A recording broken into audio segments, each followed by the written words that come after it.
तो आज हमारा पहला टॉपिक है 1857 का विद्रोह। तो 1857 के विद्रोह को पूरा कवर करेंगे आज, इसके सारे एस्पेक्ट को, फैक्चुअल, कॉन्सेप्चुअल, सभी चीज़। तो दोस्तों, अगर आप हमारे चैनल पर नए हैं तो हमारे चैनल को सब्सक्राइब कर लें, साथ ही बेल आइकन को भी दबा दें ताकि जैसे ही कोई नया वीडियो डालें तो उसकी सूचना आप तक पहुंच जाए।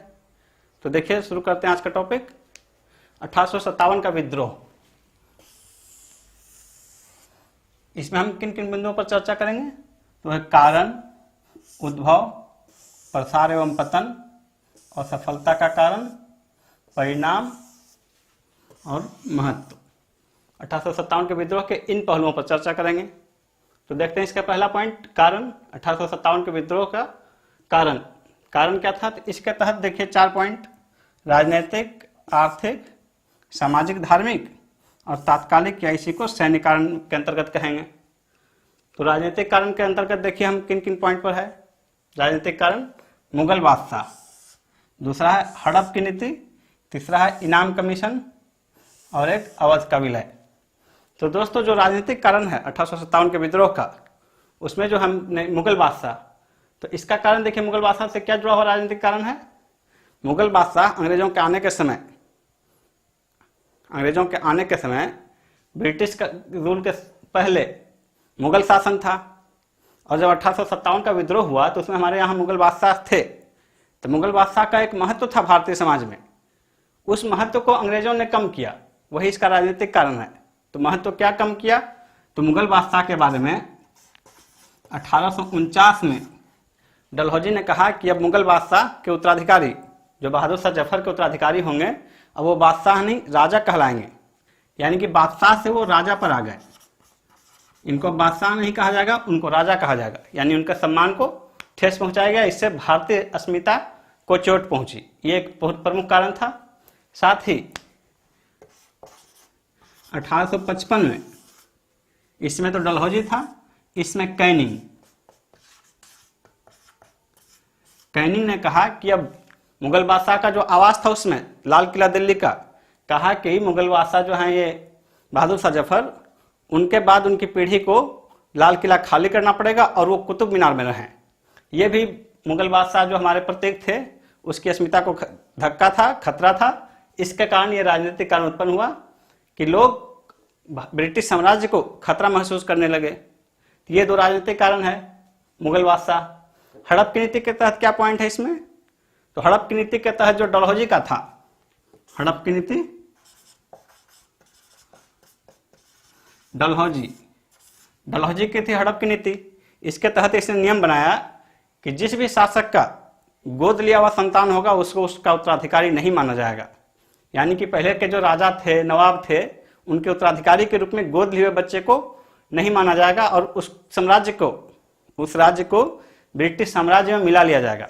इसके तहत इन्होंने कई साम्राज्य को मिलाया। तो कौन कौन से साम्राज्य थे, इसको देखिए, हमने कोडिंग कर रखा है हड़प की नीति के तहत।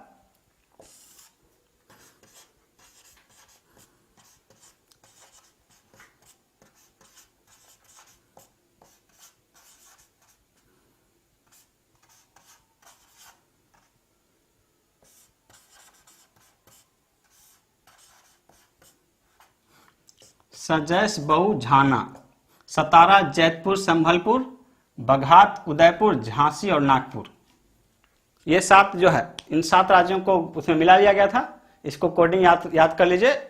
हड़प की नीति, डॉक्ट्रिन ऑफ लेफ्ट के तहत किनको किनको मिलाया गया था? तो सजैस, बहू, झाना, सतारा, जैतपुर, संभलपुर, बघात, उदयपुर, झांसी और नागपुर।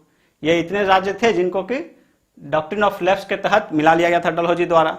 इसके कारण यहाँ की जनता उग्र थी, ब्रिटिश साम्राज्य से परेशान थी। और इनाम कमीशन देखिए, इनाम कमीशन जो है जागीरों की जांच के लिए गठित की गई थी।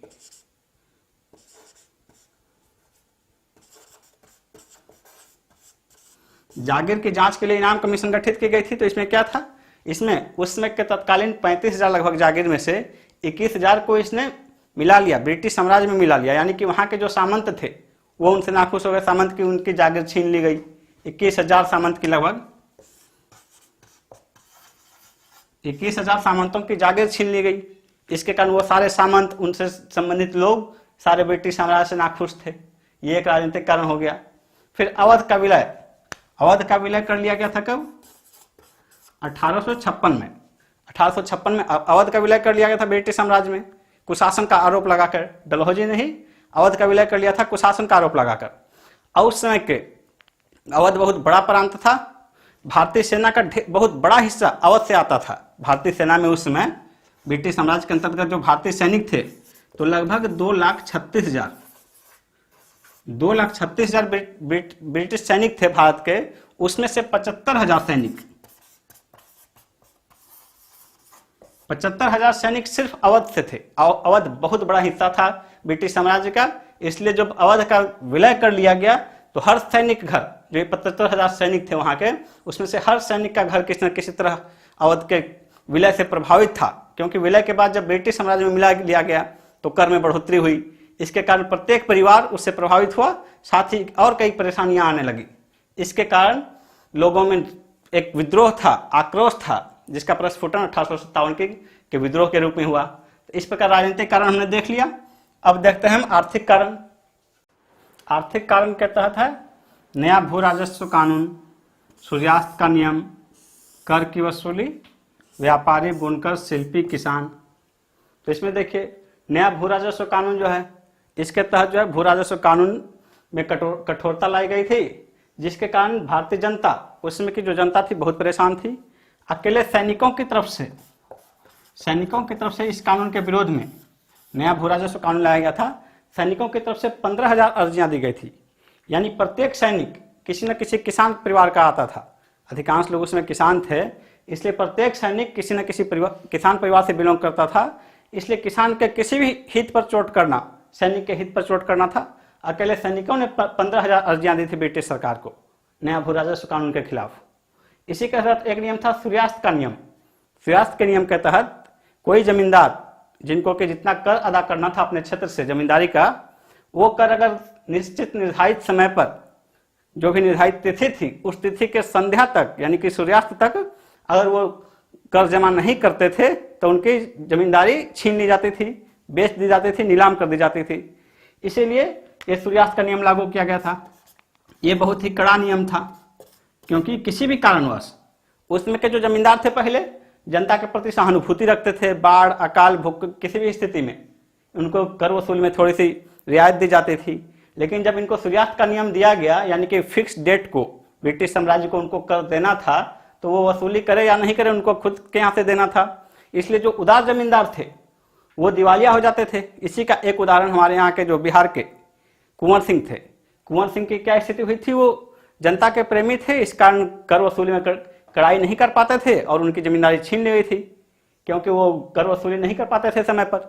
जनता को कोई समस्या आई, किसी का उपज कम हुआ, किसी का फसल समाप्त हो गया किसी कारण से, तो उनसे कर प्राप्त नहीं हो पाता था। समय पर कर नहीं देने के कारण उनकी जमींदारी नीलाम कर दी गई थी। कुंवर सिंह दिवालिया हो गए थे उस समय, इसलिए उन्होंने विद्रोह में भाग लिया था। तो यह सूर्यास्त का नियम हो गया। फिर कर की वसूली में अभी बताया कि कर की वसूली जो भी ब्रिटिश साम्राज्य का क्षेत्र था, ये तो राजाओं का क्षेत्र हो गया। कुछ क्षेत्र ब्रिटिश साम्राज्य के अंतर्गत डायरेक्ट थे, वो ब्रिटिश भारत कहलाते थे, बाकी देसी रियासत। तो ब्रिटिश भारत का जो क्षेत्र था उनमें कर वसूली ब्रिटिश अधिकारी करते थे, ब्रिटिश कर्मचारी करते थे। तो कर वसूली में बहुत कड़ाई की जाती थी, उसके ढेर सारे किस्से भरे पड़े हैं। तो इस कड़ाई से कर वसूली के कारण जो हमारी जनता परेशान थी, क्षुब्ध थी ब्रिटिश सरकार से, इसलिए उन्होंने विद्रोह में भाग लिया। और इस कर वसूली के कारण ही किसी न किसी तरह से कर वसूल करना था, देना था लोगों को। तो देने के कारण जो है लोगों को, जो गरीब किसान थे, वो ब्याज पर पैसे लेकर महाजनों के चक्कर में फंस जाते थे। कर वसूली के बारे में एक जगह विपिन चंद्रा लिखते हैं किताब में कि एक बार डीएम ने ऊपर उच्च अधिकारी को लिखा कि हमारे क्षेत्र में इस बार मारा हो गया है, कुछ भी फसल नहीं है, बस खेतों में घास पड़े हैं। तो उधर से उनका चिट्ठी का जवाब आया, घास बहुत अच्छी चीज है, उसी को बेचकर कर वसूलिए। ये स्थिति थी कर वसूली की। दूसरा नेक्स्ट पॉइंट देखिए, व्यापारी, बुनकर, शिल्पी, किसान। तो उसमें जो अंग्रेज सरकार की नीति थी, ये 1857 की हम बात कर रहे हैं। तो इस समय तक ब्रिटेन में औद्योगिकरण हो चुका था। अब तक जो पहले स्थिति थी कि भारत के कपड़े या अन्य सामान ब्रिटेन जाते थे तैयार होकर के, और वहां से सोने चांदी के बदले ये लोग लेके जाते थे। लेकिन अब जो यहाँ तक हो गया था 1857 तक, अब वहां औद्योगिकरण हो चुका था। ब्रिटेन में खुद वहां तैयार माल, मशीन का तैयार हुआ कपड़ा भरा पड़ा था। अब उन कपड़ों के लिए बाजार चाहिए था। तो उसका बाजार के रूप में इन्होंने भारतीय बाजार को प्रयोग किया। अब यानी कि यहाँ के जो कपड़े हैं वो अगर चलते रहेंगे तो ब्रिटिश कपड़े नहीं बिकेंगे, इसलिए यहाँ कपड़े पर टैक्स लगाया गया। यहाँ के निर्यात करने पर टैक्स लगाया गया बहुत व्यापक पैमाने पर, 80%, 90% तक कर था। इसलिए व्यापारी, बुनकर, शिल्पी, किसान सारे उत्पादन पर, सभी वस्तुओं के उत्पादन पर बिल्कुल टैक्स था। साथ ही कई बार जबरदस्ती भी उनसे अपना उत्पादन नहीं करने के लिए कहा जाता था, और कच्चे माल सिर्फ तैयार करने के लिए, कि कपड़े के लिए जो कपास है, कच्चा माल जैसे कपास हो गया, तो कपास का उत्पादन तो पहले भी होता था, लेकिन अब हुआ कि कपास को उत्पादित करके उसको बेचना है, उसको भेजना है ब्रिटेन, ताकि वहां से वो कपड़ा बना के फिर वापस भारत में भेजे। ये स्थिति थी। साथ ही वहां के उद्योगों के लिए जो भी कच्चे माल की जरूरत थी उसको जबरदस्ती किसानों से जबरदस्ती वही उत्पादन कराया जाता था।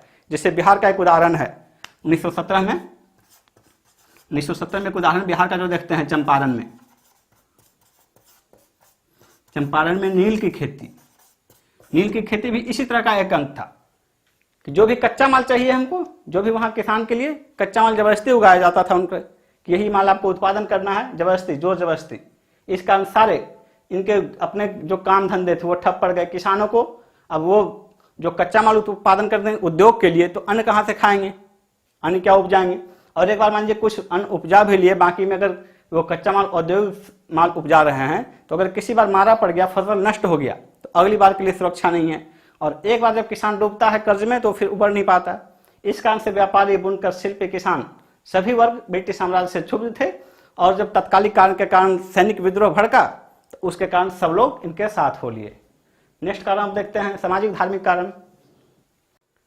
सामाजिक धार्मिक के कारण के तहत देखते हैं हिंदू परंपरागत संस्थाओं पर प्रहार, लैक्स लौकिक कानून, धार्मिक अयोग्यता कानून, गोद लेने की प्रथा का अंत, सेना का धर्मभ्रष्ट, सामान्य सेना भर्ती अधिनियम 1856। तो देखिए ये जो है हिंदू परंपरागत संस्थाओं पर प्रहार, सती प्रथा, कन्याबद्ध, बाल विवाह, विधवा पुनर्विवाह, इन सब के संबंध में ब्रिटिश सरकार ने नियम बनाए। 1829 में सती प्रथा उन्मूलन का नियम बनाया राजा राम मोहन राय के प्रयास से। इसी तरह कन्याबद्ध निषेध किया गया, बाल विवाह का उन्मूलन भी किया गया 1856 में वो। और फिर विधवा पुनर्विवाह, बाल विवाह का निषेध किया गया, और फिर विधवा पुनर्विवाह के लिए जो कानून बना। इन सब कानून जो है परंपरागत संस्था के पर प्रहार था, यानी कि हिंदू परंपरागत संस्था थी उनके खिलाफ में बनाया गया था। इस प्रकार जो धार्मिक लोग थे, मूलतः ब्राह्मण, वो इससे क्षुब्ध थे और वो आम जनता को ब्रिटिश सरकार के खिलाफ लामबंद करने का प्रयास कर रहे थे। इस तरह ये कारण हो गया। दूसरा कारण देखें, लेक्स लौकिक कानून, धार्मिक अयोग्यता कानून। उसमें जो नियम था कि कोई भी व्यक्ति धर्म चेंज कर लेता था तो उसको अपने पैतृक संपत्ति में उत्तराधिकार से वंचित कर दिया जाता था। यह परंपरागत हिंदू संस्था का नियम था। लेकिन लेक्स लौकिक कानून बनाया गया, धार्मिक अयोग्यता कानून। इसके तहत किसी भी धर्म से ईसाई बनने पर उनको उत्तराधिकार से वंचित नहीं किया जा सकता था। तो इस तरह लोगों को लगा कि हमारे धार्मिक मामले में ब्रिटिश सरकार हस्तक्षेप कर रही है, क्योंकि उत्तराधिकार से वंचित करने का नियम था, लेकिन उन्होंने बना दिया कि ईसाई धर्म में। इसलिए लोगों को लगा कि ब्रिटिश सरकार धर्म परिवर्तन को बढ़ावा दे रही है, कि लोग ईसाई बन जाएं तो भी उनके पैतृक संपत्ति में उनको हिस्सा मिलेगा। इस कारण भी लोग क्षुब्ध थे। फिर गोद लेने की प्रथा का अंत। ये प्रथा का अंत तो उसमें बताया है राजनीतिक कारण में, डॉक्ट्रिन ऑफ लेफ्ट के तहत जो बनाया गया था। तो डॉक्ट्रिन ऑफ लेफ्ट में वही किया गया था कि गोद लेने की प्रथा जो थी उसके तहत राजाओं के उत्तराधिकारी को, गोद लिए संतान को नहीं माना जाता था उत्तराधिकारी। ये कारण हो गया। फिर हो गया सेना का धर्म भ्रष्ट, सामान्य सेना भर्ती अधिनियम 1856। सेना का धर्म भ्रष्ट जो है, इसके तहत कई कारण आते हैं। उसमें एक नियम, एक जो है कानून, सामान्य सेना भर्ती अधिनियम 1856। इसके तहत सरकार ने नियम बनाया कि अब जो भी सेना में भर्ती की जाएगी, उस भर्ती के तहत जो सिपाही आते थे उनसे शपथ पत्र पहले लिया जाता था लिखित में कि वो ब्रिटिश सरकार के तहत कहीं भी नौकरी करने के लिए तैयार हों, तभी वो भर्ती किए जाएंगे। और कहीं भी नौकरी करने का मतलब था कि देश विदेश, कहीं भी, विदेश में भी, दूसरे जगह भी। भारतीय सैनिक बहुत ही उत्तरदायी माने जाते थे, इसके कारण इनको दूसरे जगह भी भेजा जाता था। तो दूसरे जगह भेजे जाने के क्रम में भारत में जो मान्यता थी धर्म भ्रष्ट होने का, समुद्र पार होने को उस समय धर्म भ्रष्ट माना जाता था। उसका कारण भी कुछ था। समुद्र पार जाने पर लोग क्यों मानते थे कि धर्म भ्रष्ट हो गया? वहाँ यौन स्वच्छंदता की कुछ स्थिति भारत से ज़्यादा थी, इसके कारण भी। दूसरी बात कि वहाँ मांसाहार, जो लोग मांसाहारी हैं वो वहाँ मांसाहार करेंगे तो पता नहीं गाय का मीट खाएंगे क्या खाएंगे। इस कारण से हिंदू गाय के मीट पर धर्म भ्रष्ट, मुसलमानों का सुअर के मीट पर धर्म भ्रष्ट। और वहाँ पर ईसाई जो है दोनों खाते थे। इसके कारण दोनों यहाँ के हिंदू मुसलमान सभी को लगा कि समुद्र पार जाने से धर्म भ्रष्ट होगा, ये मान्यता थी समाज में प्रचलित। तो इसलिए सेना में जो लोग भर्ती होते थे उनको उनके घर वाले, समाज वाले सभी उसको धिक्कारते थे कि विदेश जाने पर धर्म भ्रष्ट होगा। इस कारण भी सेना क्षुब्ध था। तो सेना का धर्म भ्रष्ट, साथ ही उसमें कुछ अफवाहें उड़ी थी सेना के धर्म भ्रष्ट के और मामले थे, जिसको हम तात्कालिक कारण में पढ़ेंगे। तात्कालिक कारण सैन्य कारण में, इसको डिटेल से पढ़ेंगे। अब नेक्स्ट कारण है हमारा तात्कालिक कारण या सैन्य कारण। तात्कालिक या सैन्य कारण में देखते हैं तो सैन्य कारण में पहला 1856 का न्यू एनफील्ड राइफल जो है मुख्य कारण है। उसमें जो है पुराना ब्राउन बेस राइफल के बदले न्यू एनफील्ड राइफल दिया गया सैनिकों को। इसमें जो है गोली के मुंह पर एक कागज लगा हुआ रहता था जिसमें ग्रीस के रूप में यह कहा गया कि गाय और सुअर के चर्बी का ग्रीस बनाया गया है। इसके कारण हिंदू और मुस्लिम दोनों सैनिकों का धर्म भ्रष्ट होने का खतरा था। तो सैनिकों ने जहां भी विद्रोह हुआ तात्कालिक रूप से, तो इसी एनफील्ड राइफल को प्रयोग करने से सैनिकों ने मना कर दिया। बैरकपुर का जो है मंगल पांडे, उसको फांसी दे दी गई। इसी तरह जहां भी सैनिक विद्रोह हुआ तत्काल मेनली इसी को लेकर सैनिकों ने छिटफुट रूप से विद्रोह किया, धर्म भ्रष्ट होने का सीधे मामले पर। दूसरा कारण है 1854 का डाक अधिनियम। इस अधिनियम के द्वारा पहले से जो सैनिकों को डाक की सुविधा मुफ्त में मिलती थी, वो अब मुफ्त की सुविधा हटा दी गई सैनिकों को। इससे भी सैनिक क्षुब्ध थे क्योंकि सारे सैनिक घर से दूर थे, डाक उसमें बहुत कॉस्टली था और सैनिकों को वो मुफ्त में मिलती थी और सैनिकों के वेतन भत्ते कम थे, जिसके कारण डाक का बहुत ज़्यादा प्रयोग वो नहीं कर सकते थे क्योंकि उनमें पैसे लगते। तीसरा पॉइंट है 1856 का सामान्य सेना भर्ती अधिनियम। सामान्य सेना भर्ती अधिनियम हम पिछले सामाजिक धार्मिक कानून में भी बताया। सामान्य सेना भर्ती अधिनियम इसके तहत जो बनाया गया कि अब जो सेना में भर्ती होगी उसको कहीं भी जाना पड़ेगा, जहां ब्रिटिश सरकार चाहेगी अपनी जरूरत के हिसाब से वहां जाना पड़ेगा। इससे लोगों को लगा कि समुद्र पार जाने से धर्म भ्रष्ट होने का खतरा है। नेक्स्ट कारण है भेदभाव। सैनिकों में जो है भेदभाव, गोरे काले का भेदभाव, यानी कि जो ब्रिटिश सैनिक थे और जो भारतीय सैनिक थे उनके बीच भेदभाव किया जाता था, गोरे काले का भेदभाव था। दूसरा भेदभाव का है प्रमोशन में। प्रमोशन में भी वही गोरे काले का भेदभाव कि ब्रिटिश सैनिकों को प्रमोशन के चांसेस ज्यादा थे और भारतीय सैनिकों को प्रमोशन के चांसेस बिल्कुल सीमित थे। सूबेदार से ज्यादा पद पर नहीं जा सकते थे। इस तरह की कुछ सीमाएं थी, बाध्यताएं थी कि 30 साल की नौकरी करके भी ये बहुत निचले स्तर पर रह जाते थे, जबकि गोरे सैनिक बहुत ऊंचे स्तर तक पहुंच जाते थे। फिर वेतन और भत्तों में भी भेदभाव किया जाता था ब्रिटिश सैनिक और भारतीय सैनिक में। और उसमें सैनिक में जो है 5:1 का अनुपात था। सेना में 5 भारतीय, इंडियन और 1 ब्रिटिश, ये रेशो था। इस कारण बड़े पैमाने पर सैनिक थे। इन भेदभाव से भी सैनिक परेशान थे। इस प्रकार जो है हमने 1857 के विद्रोह के कारणों पर चर्चा किया। अब हम इसके उद्भव पर चर्चा करेंगे। अब हम 1857 के विद्रोह का उद्भव देखते हैं। तो ये उद्भव जो है 1857 के विद्रोह का, ये 10 मई 1857 को हुआ मेरठ में। मेरठ के सैनिकों ने विद्रोह कर दिया और फिर अपने साथी सैनिकों को छुड़ाकर और फिर वहां से दिल्ली को रवाना हुए। लेकिन इस विद्रोह के बैकग्राउंड में भी उस साल के कुछ सैनिक विद्रोह थे, जिसका हम यहाँ देखते हैं। पहले 23 जनवरी 1857 को दमदम के सैनिकों ने वही चर्बी वाले कारतूस को इस्तेमाल करने से मना कर दिया। उस रेजिमेंट को भंग कर दिया गया और सारे सैनिकों को सजा दी गई। फिर उसके बाद जो है 23 जनवरी के बाद 26 फरवरी 1857 बहरामपुर के सैनिकों ने भी उसी तरह एनफील्ड राइफल का जो कारतूस हो रहा था, चर्बी वाला कारतूस, उसको इस्तेमाल करने से मना कर दिया। उनका भी वही हश्र हुआ जो कि पिछले रेजिमेंट का हुआ था। इस रेजिमेंट को भी भंग कर दिया गया। उसके बाद जो है 29 मार्च 1857, ये एक महत्वपूर्ण है मंगल पांडे के कारण। मंगल पांडे यहाँ का था बैरकपुर का 34वीं रेजिमेंट का था सैनिक। उसने विद्रोह कर दिया और अपने लेफ्टिनेंट बाग और मेजर सार्जेंट ह्यूसन को गोली मार दी। लेफ्टिनेंट बाग की मृत्यु हो गई और ये मेजर सार्जेंट ह्यूसन बच गए, लेकिन बुरी तरह से घायल हो गए। मंगल पांडे को 8 अप्रैल 1857 को फांसी दे दी गई। मंगल पांडे को फांसी दे दी गई और रेजिमेंट को भंग कर दिया गया।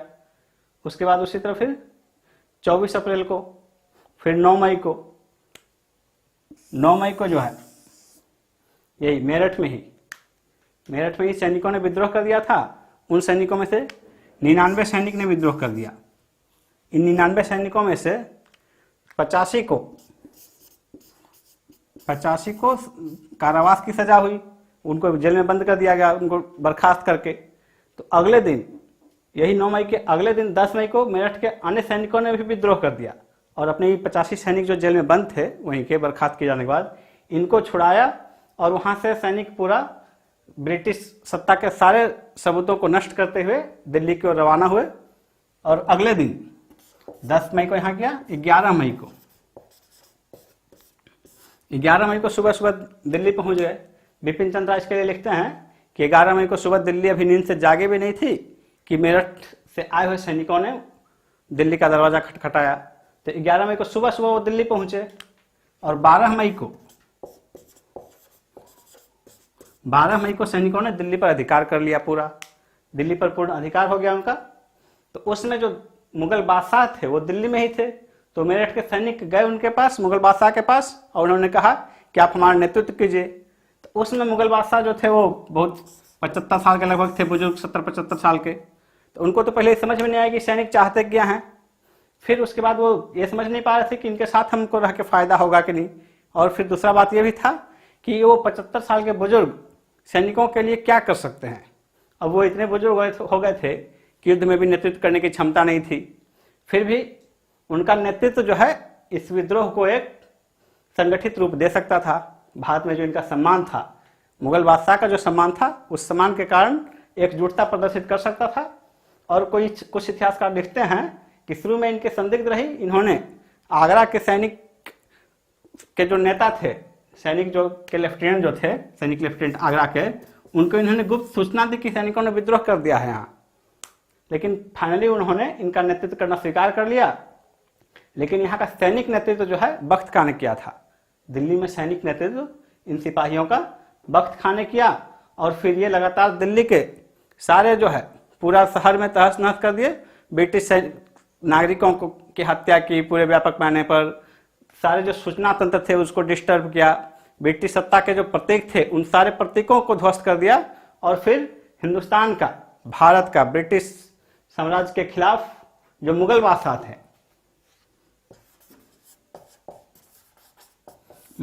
थे, इनकी सत्ता को, यानी कि ब्रिटिश के आने के पहले जो मुगल सत्ता थी उस सत्ता को फिर से कायम किया। और फिर दिल्ली के विद्रोह से ही फिर धीरे धीरे पूरे देश में विद्रोह फैला। लेकिन जल्दी ही 1857 के विद्रोह को दिल्ली में जो हुआ था उसको सबसे पहले मेरठ में के अगले दिन दिल्ली में विद्रोह हुआ। और सबसे पहले दिल्ली को ही उन्होंने, अंग्रेजों ने काबू में किया। दिल्ली को काबू में करना जरूरी था क्योंकि वो ब्रिटिश सत्ता का केंद्र था। उसमें मुगल बादशाह के कारण पूरे विद्रोह का केंद्र था वो। वहां के सत्ता को काबू करने के बाद ये खबर फैली लोगों में कि अब हमारी हार हो चुकी है। इसके कारण आम जनता जो थी वो तुरंत विद्रोह से साइड हो ली। तो यहाँ पर जो दिल्ली का जो था, 11 मई को दिल्ली में ये इस पर कब्जा कब कर लिया? 20 सितंबर 1857 को अंग्रेजों ने फिर से दिल्ली पर कब्जा कर लिया और पहला विद्रोह को दिल्ली में ही दबाया गया। इस प्रकार जो ब्रिटिश सत्ता के खिलाफ जो 1857 के विद्रोह का केंद्र था, उस विद्रोह के केंद्र पर फिर से अंग्रेजों का कब्जा हो गया। और फिर अब नेक्स्ट पॉइंट में हम देखते हैं इसका प्रसार एवं पतन। उद्भव तो देख लिए पूरा, दिल्ली मेरठ से होकर दिल्ली में आया, फिर दिल्ली में पूरा व्यापक पैमाने पर हुआ। उसके बाद फिर कहाँ कहाँ इसका प्रसार हुआ और पतन कैसे हुआ, उन जगहों पर हम देखते हैं। 1857 के विद्रोह का प्रसार एवं पतन देखते हैं। तो पहले मेरठ से शुरू हुआ, फिर दिल्ली तक पहुंचा, और दिल्ली के बाद इनका कहाँ कहाँ प्रसार हुआ। तो मुख्य केंद्र जो है, प्रसार तो ढेर सारे जगहों पर हुआ, जो मुख्य केंद्र है लखनऊ, कानपुर, झांसी और जगदीशपुर। ये जगदीशपुर बिहार में है। तो देखिए लखनऊ में 30 मई 1857 को सिपाहियों ने विद्रोह कर दिया लखनऊ में।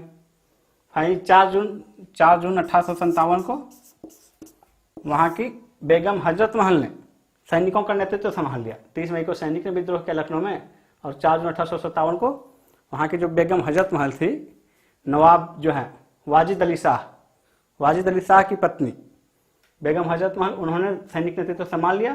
तो लखनऊ की क्या स्थिति थी? अवध का ये सेंटर था। तो अवध को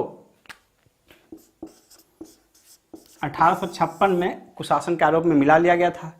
तो उसके कारण सिर्फ कुशासन के आरोप में मिलाया नहीं गया था, जब साथ ही वाजिद अली शाह को निर्वासित भी कर दिया गया था। वो इस समय 57 के विद्रोह के समय लखनऊ में नहीं थे, वो कलकत्ता में निवासित थे। तो वहाँ पर उनकी पत्नी थी, उनकी पत्नी बेगम हजरत महल, उन्होंने अपने बेटे बिरजिश कादिर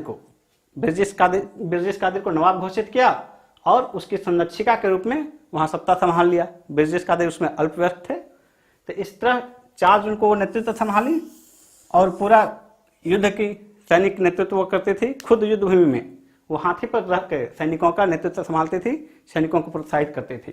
अंततः मार्च 1858 में लखनऊ पर फिर से ब्रिटिश नियंत्रण हो गया। इस युद्ध के दौरान जो है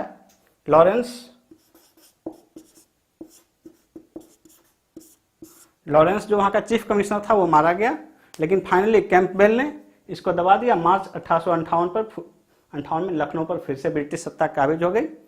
उसके बाद देखते हैं कानपुर का। कानपुर में यहाँ 30 मई के बाद यहाँ कानपुर में 5 जून को फैला ये जो विद्रोह था, वो कानपुर पहुंचा 5 जून को कानपुर में, 5 जून 1857 को। यहाँ नाना साहब नेतृत्व संभाला। नाना साहब अंतिम पेशवा बाजीराव द्वितीय के दत्तक पुत्र थे। तो दत्तक का तो कॉन्सेप्ट समाप्त कर दिया था ब्रिटिश सत्ता ने। तो इसके कारण नाना साहब को उत्तराधिकारी नहीं माना था। बाजीराव द्वितीय के दत्तक पुत्र थे और दत्तक पुत्र को उत्तराधिकारी नहीं माना और इनको पूना से निर्वासित होकर कानपुर में जीवन जी रहे थे। साथ ही इनका जो पेंशन था 8 लाख रुपए सालाना, वो पेंशन भी बंद कर दिया गया था। इनको कोई सुविधा नहीं दी गई थी, इसलिए निर्वासित जिंदगी जी रहे थे। पूना से आके कानपुर में इन्होंने संभाल लिया नेतृत्व।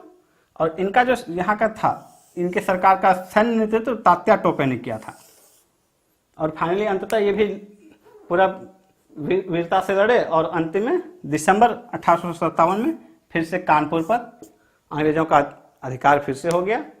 इसके बाद जो एक मुख्य केंद्र था झांसी में देखिए, यहाँ हमारी नेतृत्व महिला एक और करती हैं, रानी लक्ष्मीबाई, जो कि महान महिलाओं की श्रेणी में आती है। 5 जून को यहाँ भी हुआ, कानपुर में भी 5 जून को, झांसी में भी 5 जून को। तो रानी लक्ष्मीबाई जो थी वो गंगाधर राव की पत्नी थी। तो गंगाधर राव के देहांत के बाद रानी लक्ष्मीबाई ने गोद लिया दामोदर राव को, लेकिन ब्रिटिश ने गोद लेने का तो कॉन्सेप्ट समाप्त कर दिया था कि उत्तराधिकारी मानने का। इसलिए उनके लक्ष्मीबाई के बेटे दामोदर राव को उत्तराधिकारी नहीं माना और डॉक्ट्रिन ऑफ लेफ्ट के तहत झांसी को भी, जो बताए थे हम, सजैस बहुझाना,